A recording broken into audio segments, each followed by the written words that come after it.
Bonjour à tous, c'est Sylvain pour la chaîne Achat et Rénovation. Aujourd'hui, on va parler environnement, donc environnement autour de la maison. Donc lorsque vous visitez une maison, regardez bien tout ce qui se passe autour. Ne regardez pas que la maison, regardez bien tout ce qui se passe autour. Il y a certaines choses qui peuvent être embêtantes et coûter de l'argent si on n'a pas fait attention trop à ces détails-là. Premièrement, les arbres. Les grands arbres qui se trouvent sur le terrain, par exemple, ça peut être un problème. Ça peut être un problème, ça peut devenir dangereux en cas de grand vent.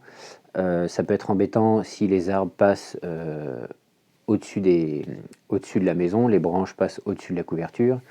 Ça peut être embêtant si, même chose, les arbres se trouvent près de la maison et du coup, les couvertures verdissent, les murs verdissent. Donc, si vous êtes capable d'élaguer ces arbres et de les tailler vous-même et qui ne sont pas dangereux, bon, tant mieux.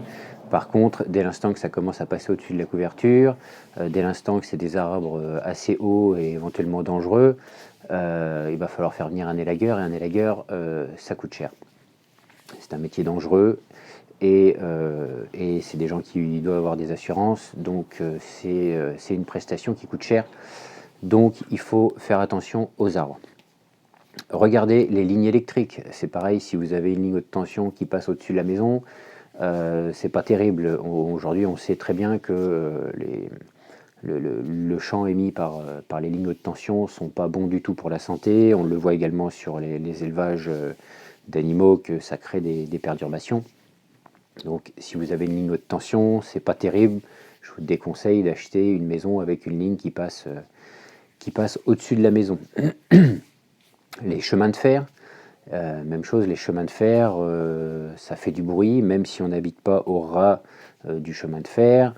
Mine de rien, ça fait du bruit. Si c'est une nuisance qui peut vous embêter lors de l'achat, enfin lors de la vie dans cette maison, pensez à regarder même un chemin de fer qui est à 200 mètres. Le train, on va l'entendre la nuit. Alors vous savez, on a l'adage dont j'ai oublié, mais qui au bout d'un moment, on les entend plus passer les trains, mais voilà, pour certaines personnes, ça peut être embêtant. Donc pensez à regarder aux alentours s'il n'y a pas une ligne de chemin de fer qui passe pour éviter cette nuisance sonore. De même pour les autoroutes et les routes trépassantes. Voilà, les routes trépassantes et les autoroutes, c'est des nuisances.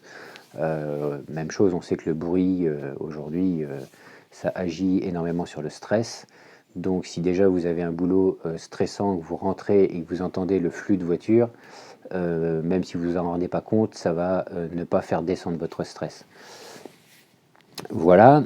Ensuite, il y a d'autres critères sur l'environnement qui vont être importants pour certaines personnes. Et j'en ai déjà parlé quand j'ai fait la vidéo sur le secteur géographique. Ce sont les centrales nucléaires, les sites Céveso, tous ces sites dits à risque potentiel. Voilà, donc renseignez-vous également, il y a des sites sur internet qui permettent de savoir où se trouvent exactement les centrales, où se trouve exactement tel site Céveso de tel ou tel type. N'hésitez pas à regarder si c'est pour vous un critère important, et je peux le comprendre. Regardez bien. Donc ne regardez pas la maison en elle-même, regardez bien l'environnement proche et un petit peu plus éloigné.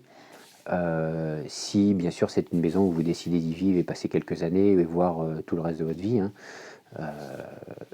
n'hésitez pas à prendre ça en compte parce que ça serait dommage de se pourrir la vie à cause de quelque chose qu'on aurait oublié. Bon, les arbres c'est juste une histoire d'argent donc voilà, il faut avoir l'argent pour les faire abattre et les faire élaguer dans l'éventualité, mais il va être difficile de se prémunir du bruit, même si aujourd'hui des solutions sont possibles pour se prémunir du bruit, mais c'est très très cher le mètre carré encore aujourd'hui. Il y a beaucoup de matériaux intéressants tels que des gabions, aujourd'hui on fait des clôtures isolantes pour le bruit. C'est quelque chose qu'on peut fabriquer également soi-même, mais du coup ça rajoute de toutes les façons soit des travaux, soit de l'argent sur la maison à investir. Donc c'est pas de l'argent qui sera perdu, mais c'est quelque chose qui doit rentrer dans le budget si on, comment dire, si on n'y a pas pensé et si on n'a pas regardé à tout ça. Voilà, je vous laisse, c'est la fin de cette vidéo. Pensez au petit carnet de visite immobilière, je vous mets le lien dans la description comme toujours, si ça vous intéresse. J'ai également fait une vidéo là-dessus. N'hésitez pas à mettre un petit pouce pour m'encourager et puis bien sûr à vous abonner à cette chaîne Achat et Rénovation. Bonne rénov'!